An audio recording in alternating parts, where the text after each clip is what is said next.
Salmon, corn, and more. July 4, 2026, Fort Bragg, California. July 4th in Fort Bragg is never a quiet day, and this year was no exception. The world's largest salmon barbecue was the main event, pulling the whole town toward Noyo Harbor.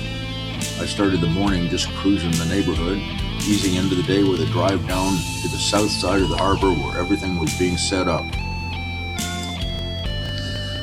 Keeping things simple, I stayed down in the harbor, just cruising around to see how the morning was shaping up. Even before the official start time, you could feel the day building. Boats rocking lightly at their slips, volunteers moving around with that early event focus, and a few folks already drifting in to check things out. Traffic through the harbor was still easy at that hour. One of those rare moments when you can roll right through without being boxed in by trucks or holiday crowds. Parking pockets were still open, which always feels like a small victory down here. The whole place had that calm before the rush look, like everyone was taking a breath before things really kicked off.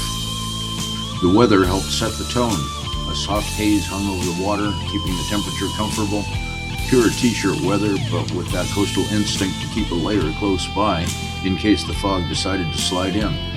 It stayed mellow, just drifting around the edges of the harbor and giving everything that classic 4th of July glow.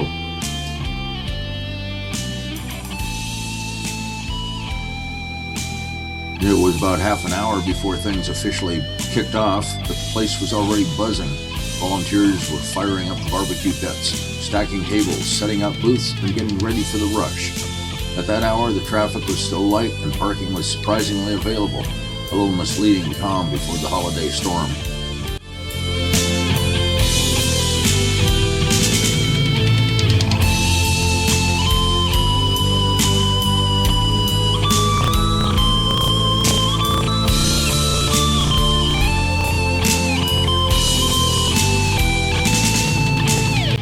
As I started back up the hill, the harbor was still waking up behind me. Off to the left in the storage area, you can spot that big yellow contraption, the desalination test platform. It's parked there waiting for its trial run. It's supposed to start in August, if I remember right. Hard to miss, bright as a caution sign against the usual harbor backdrop. Just one more sight on the way out as the day keeps building.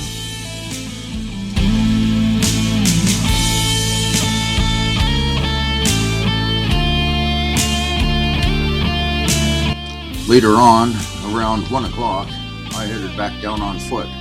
It's a short walk, but not much walking room on a day like this, so it turned into a slow dodge and weave between cars and trucks making their way towards the harbor.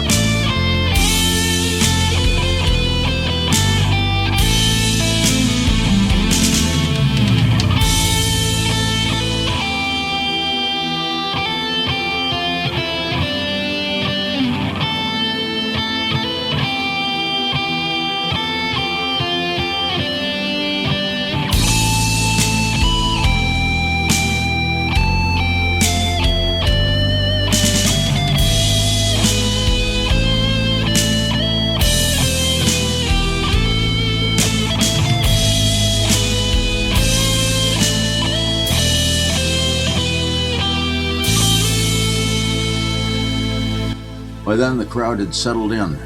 The grills were going full tilt, and the whole place had that 4th of July rhythm. Salmon cooking, corn steaming, and people everywhere. Here's the ticket booth and entrance. Might as well dive in. Thanks for walking down the hill with me. The first thing I spotted when I reached the salmon barbecue was the North Coast Brewing Beer Station. Bright, busy, and tempting.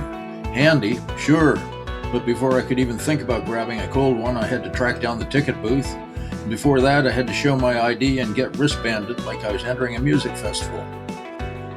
The ticket line and ID check were moving slower than the actual beer line, which made for some good people watching.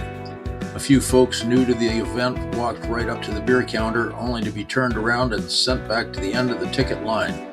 A classic Fort Bragg 4th of July moment. Everyone learning the system one by one. Once I finally made it through the maze, the beer was worth the wait. The world's largest salmon barbecue isn't just a holiday meal, it's a full community tradition. Local volunteers, firefighters, families, and longtime Fort Bragg folks all come together to pull this thing off.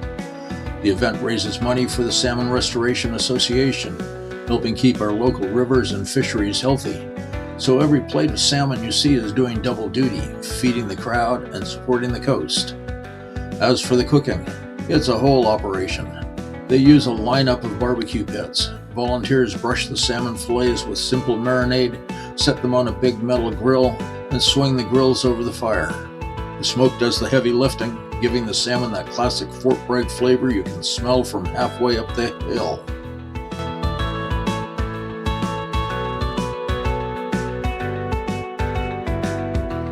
The weather helped set the tone.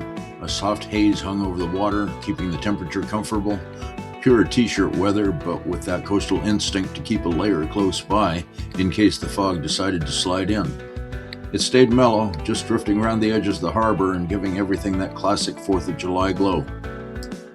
By mid-afternoon, lots of people were finishing up their lunches, forming into easy-going groups scattered around the harbor, wrapping up their plates and settling into the last stretch of the day as the event edged towards its end. These are 50-gallon barrels of corn on the cob, steaming and just about ready to serve. After loading up on salmon and soaking in the scene, there's always time to wander down towards A-Dock and the pier. It's a good cool-down lap, boats rocking in the slips, gulls doing their usual commentary, and that easy Noyo Harbor rhythm settling back in after the rush of the barbecue.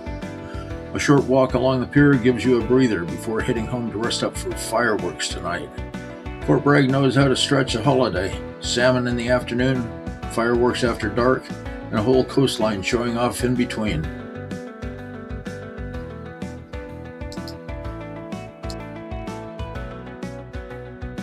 Thanks for hanging out with me today.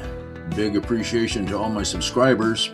And if you're new here and want to jump on board, just click on my picture at the end of the video. It's free, and I'd love to have you along for the next one.